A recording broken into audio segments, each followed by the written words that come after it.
Hello student, कैसे आप सब। I hope each and every one of you is absolutely good. Myself Avinash Shrivastava and I am a biology educator in NEET UG category since 14 years. Welcome to mister biology academy.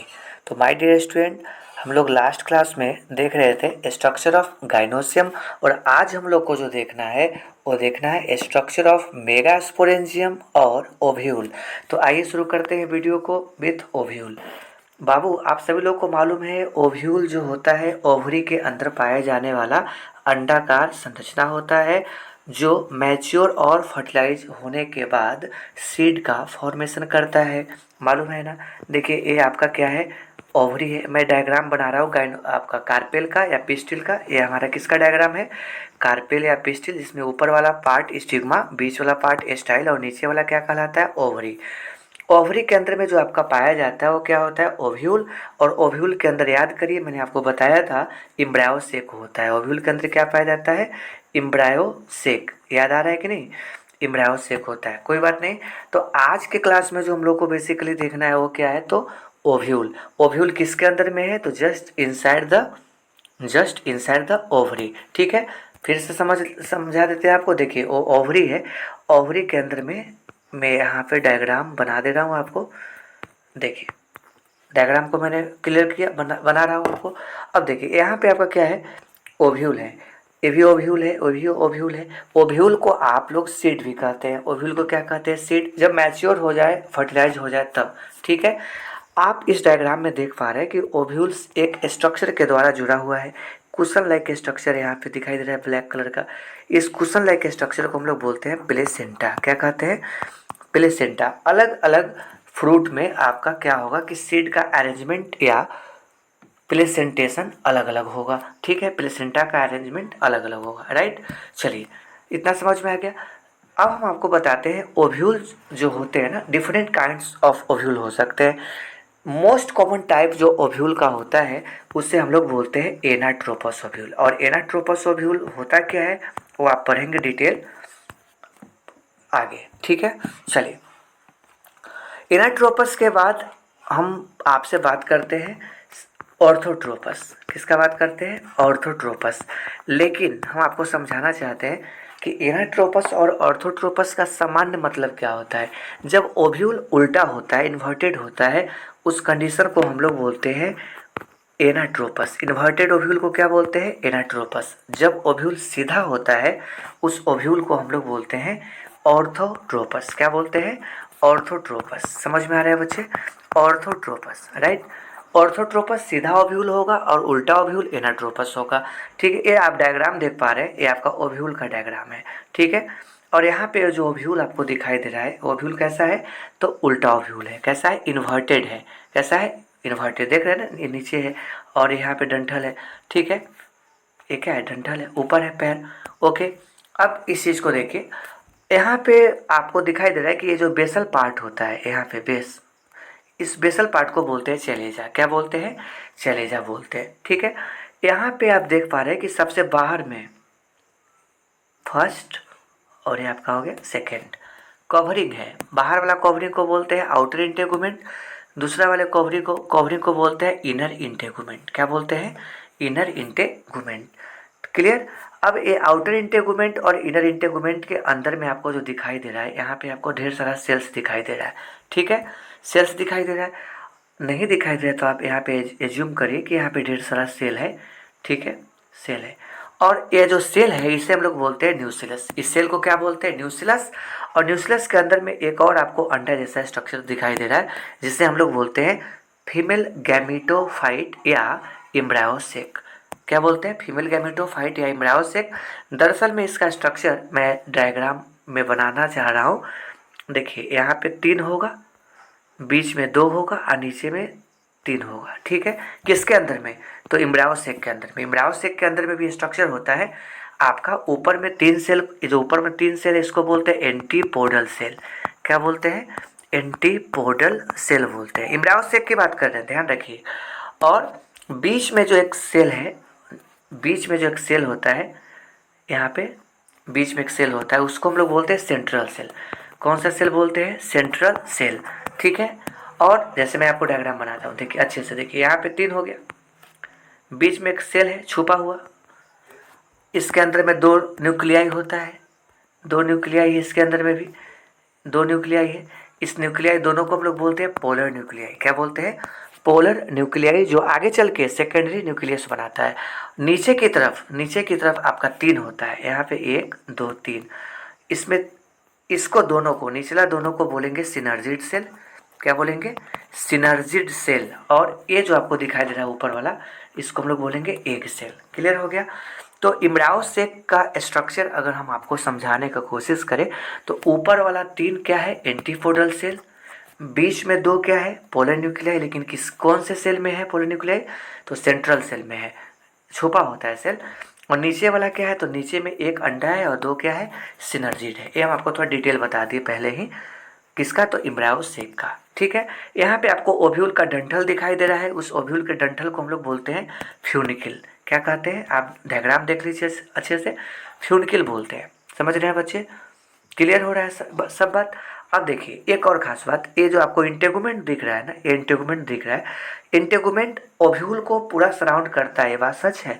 लेकिन कहीं कहीं आपका integument पूरा cover नहीं कर पाता है। तो जिस पॉइंट पे कवर नहीं होता है, इंटेगुमेंट ओव्यूल को सराउंड नहीं करता है, वहाँ पे एक ओपनिंग बनता हुआ दिखाई देता है। उस ओपनिंग को हम लोग बोलते हैं माइक्रोपाइल। क्या बोलते हैं? माइक्रोपाइल बोलते हैं, यानी बीजांड का छिद्र बोलते हैं। ठीक है, तो आप माइक्रोपाइल यहाँ पे देख रहे हैं, छोटा सा छेद है। और माइक्रोपाइल के ठीक सामने क्या है आप बताइए? आपको लग रहा होगा चैलेंजर है। ऑब्वियसली आप सही सोच रहे हैं। इसको हम लोग क्या बोलते हैं? चैलेंजर पोल बोलते हैं। इसको हम लोग माइक्रोपाइलर पोल बोल सकते हैं। समझ में आ गया? क्लियर? और ये जो आपको ओव्यूल का डंठल दिख रहा है, ओव्यूल का स्टॉक है, ये क्या है? ओव्यूल का स्टॉक, डंठल है। तो ओव्यूल के स्टॉक को हम लोग क्या बोलते हैं? उसको हम लोग बोलते हैं फ्यूनिकिल। क्या बोलते हैं? फ्यूनिकिल। ओव्यूल का जो डंठल है, इसको क्या बोलते हैं? फ्यूनिकिल। वाकई में अभी आपको हम डायग्राम बना के शो कर रहे थे कि देखिए ये जो आपको, ये क्या है? ओव्यूल है ना। तो ओव्यूल में एक छोटा सा हम यहाँ पे फ्यूनिकिल बना देते हैं। अब यही जो ओव्यूल का फ्यूनिकिल है वो किससे लगा हुआ रहेगा? प्लेसेंटा से लगा हुआ रहेगा। किससे लगा हुआ रहेगा? प्लेसेंटा से। तो ovules are not directly attach to the placenta. Ovule का कौन सा पार्ट प्लेसेंटा से अटैच करवाता है? जवाब क्या दीजिएगा? जवाब दीजिएगा आपका फ्यूनिकिल। क्या जवाब होगा? फ्यूनिकिल। ठीक है, चलिए तो मेरे बच्चे अब हम थ्योरी वाला पार्ट पे चलते हैं और आपको समझाने का कोशिश करते हैं। स्ट्रक्चर ऑफ ओव्यूल, जिसे हम लोग बोलते हैं मेगा स्पोरेंजियम। क्या बोलते हैं? Megasporangium. Ovule is attach to the placenta by stalk. Ovule किसके द्वारा अटैच होता है? प्लेसेंटा के द्वारा। किस? उस प्लेसेंटा के द्वारा अटैच होता है। ओव्यूल में कौन सा संरचना होता है जो अटैच करवाता है? तो स्टॉक, उसका नाम क्या है? फ्यूनिकिल। अभी जस्ट आपको समझाए। ठीक है, क्लियर? अब देखिए एक लाइन और समझिए जो भी हम आपको क्लियर करते हैं। Junctional point between the body of ovule and funicle is called hilum. इस लाइन को हम आपको क्लियर कर देते हैं। ये आपको क्या दिखाई दे रहा है? ये आपको दिखाई दे रहा है ओव्यूल। क्या है? ओव्यूल है। ओव्यूल का आपका बॉडी है, मेन पार्ट ओव्यूल का है। और यहाँ पे आपको क्या दिखाई दे रहा है? फ्यूनिकिल है। इतना क्या है? फ्यूनिकिल है। तो आपको दिखाई दे रहा है कि बॉडी ऑफ ओव्यूल और फ्यूनिकिल, तो यहाँ जो जंक्शन बन रहा है, ये जो जंक्शन बन रहा है आप देख रहे हैं, एक ऐसे यहाँ पे एक ओव्यूल हो गया और यहाँ पे डंठल हो गया, डंठल हो गया। तो यहाँ जो जंक्शन बना, जहाँ पे ओव्यूल और फ्यूनिकिल मिल रहे हैं ना, उस जंक्शन को हम लोग बोलते हैं क्या? तो हाइलम। क्या बोलते हैं उसको? हाइलम बोलते हैं उसको। क्लियर हो गया? तो हाइलम क्या है? तो junction point between the body of ovule and funicle is called hilum. समझ में आ गया? चलिए, each ovule has one or two protective in covering is called integument। प्रत्येक ओव्यूल में या तो एक हो सकता है, नहीं तो एक से ज़्यादा हो सकता है, 2 हो सकता है। अगर सिंगल कवरिंग है तो उसको यूनिटैगमिक बोलते हैं। 2 कवरिंग है, 2 इंटेगुमेंट है, आउटर इनर दोनों इंटेगुमेंट है, तो उससे हम लोग बाईटैगमिक ओव्यूल कहते हैं। क्लियर? लेकिन पूरे जगह ये सराउंड नहीं कर पाता है इंटेगुमेंट। अभी आपको बताया, थोड़ा सा ओपनिंग होता है प्रोक्सिमल पार्ट पे, छेद बन जाता है, उसको हम लोग बोलते हैं माइक्रोपाइल। और ये माइक्रोपाइल करता क्या है? तो पॉलन ट्यूब को अंदर कराने का काम करता है। अब आपको याद होगा फर्टिलाइजेशन का थोड़ा सा आइडिया होगा, आपको पढ़ाए थे फर्स्ट चैप्टर में। देखिए यहाँ से एक पोलन ट्यूब बनता है और यहाँ तो ओव्यूल है। ये जो पोलन ट्यूब आता है वो दरअसल इसी यहाँ एक छेद होता है, उस छेद का नाम क्या, माइक्रोपाइल ओपनिंग का नाम है। और ये जो माइक्रोपाइल के थ्रू क्या एंट्री कर रहा है, पोलन ट्यूब, भाई पोलन ट्यूब है ना, याद है कि नहीं। पोलन ट्यूब के अंदर में क्या कैरी होता है, मेल गैमिट, दो मेल गैमिट, एक मेल गैमिट फ्यूज करता है एक के साथ, दूसरा पोलर न्यूक्लियाई के साथ, डबल फर्टिलाइजेशन होता है ना एंजियोस्पर्म वाली प्लांट में। ठीक है, समझ में आ गया। अब आपको समझ में आया कि जहाँ पे इंटेगुमेंट्स राउंड नहीं होते हैं उस रीजन पे आपका एक छोटा सा ओपनिंग बनता है, उस ओपनिंग को बोलते हैं माइक्रोपाइल या बीजांड द्वार। ओके, और ये माइक्रोपाइल किसके सामने होता है, तो चलेजा के ठीक अपोजिट होता है, ठीक सामने होता है। अपोजिट मतलब आमने सामने होता है, ठीक बोल सकते हैं आप। Opposite to the micropyle in the chalaza, देखिए यहाँ पे लिखा हुआ भी है, माइक्रोपाइल के ठीक सामने आपको क्या दिखाई देता है, चलेजा दिखाई देता है ना। ओके, चलिए अब हम आपको नेक्स्ट बताते हैं। Enclosed within the integument there is a mass of cells called nucellus. Integument के ठीक नीचे अगर हम लोग आते हैं, कौन सा इंटेगुमेंट, इनर इंटेगुमेंट के ठीक नीचे आते हैं तो यहाँ पे आपको दिखाई दे रहा है ग्रुप ऑफ सेल्स। उस ग्रुप ऑफ सेल्स को हम लोग बोलते हैं न्यूसिलस। क्या बोलते हैं, न्यूसिलस। इस यहाँ पे आपको मैंने क्लियर किया ये न्यूसिलस क्या है, तो यहाँ पे आपको बहुत सारा सेल्स दिखाई देगा, डिप्लॉयड सेल्स। ठीक है, और डिप्लॉयड सेल्स को हम लोग क्या बोलते हैं, न्यूसिलस। और उसी न्यूसिलस के अंदर में एम्ब्रायोसिक धंसा हुआ होता है। ठीक है, it contain reserve food material. पूछा जाए कि what is the function of न्यूसिलस, तो न्यूसिलस का फंक्शन होता है रिजर्व फूड मटेरियल को क्या करना, स्टोर करना। क्लियर हो गया। चलिए, इनसाइड द न्यूसिलस एम्ब्रायोसिक, उसका एम्ब्रायोसिक को क्या बोलते हैं, फीमेल गैमेटोफाइट। मैंने अभी आपको एम्ब्रायोसिक का डायग्राम बताया है। एम्ब्रायोसिक में क्या था, एंटीपोडल सेल ऊपर में, नीचे में क्या था, एक एग था, दो सिनर्जिड था, बीच में क्या था, बीच में आपका पोलर न्यूक्लियाई था, किसके अंदर, सेंट्रल सेल के अंदर। याद आ रहा है कि नहीं, जस्ट बताया तो थे आपको। तो एम्ब्रायोसेक को हम लोग क्या बोलते हैं, फीमेल गैमेटोफाइट इसीलिए बोलते हैं क्योंकि वहाँ पे फीमेल गैमेट एग मौजूद होती है। ठीक है, यहाँ पे एग है ना, ये एग है, और यहाँ पे आपको क्या है, सिनर्जिड है, और यहाँ पे एक चेयर लगा होता है दोनों को सिनर्जिड को बैठने के लिए। आगे बताते हैं, फिलीफॉर्म एपरेटस बोलते हैं उसको, क्या बोलते हैं, फिलीफॉर्म एपरेटस। ये फिलीफॉर्म एपरेटस भी पॉलिन ट्यूब का रास्ता दिखाता है, पॉलिन ट्यूब को रास्ता दिखाता है अब किसके अंदर जाने के लिए, एम्ब्रायोसेक के अंदर जाने के लिए। ठीक है, ओके। एंड ओव्यूल जनरली है सिंगल एम्ब्रायोसेक। रूल है, एक एम्ब्रायोसेक जो होगा ओव्यूल के अंदर में होगा, एक ओव्यूल के अंदर में होगा। ठीक है, लेकिन अगर एक से ज़्यादा एम्ब्रायोसेक होता है, ये ओव्यूल है, इसके अंदर में एक से ज़्यादा एम्ब्रायोसेक होगा, तो जाहिर सी बात है कि यहाँ एम्ब्रायो का फॉर्मेशन ज़्यादा होगा। आप ऐसे समझने की कोशिश करिए ना कि एम्ब्रायोसेक को एम्ब्रायोसेक क्यों बोलते हैं। एम्ब्रायो का मतलब तो समझ रहे हैं, फर्टिलाइजेशन के बाद जाइगोट बनेगा, जाइगोट से एम्ब्रायो बनेगा। फ्लावरिंग प्लांट्स में कहाँ पे फर्टिलाइजेशन होता है, तो आप बोलिएगा ओव्यूल में, लेकिन सचमुच में आंसर क्या होगा, ओव्यूल नहीं होगा। ओव्यूल के अंदर में एम्ब्रायोसेक होता है, उसमें फर्टिलाइजेशन रियली में होता है। तो जहाँ पे फर्टिलाइजेशन होगा वहाँ पे जाइगोट बनेगा और जाइगोट से एम्ब्रायो बन जाएगा।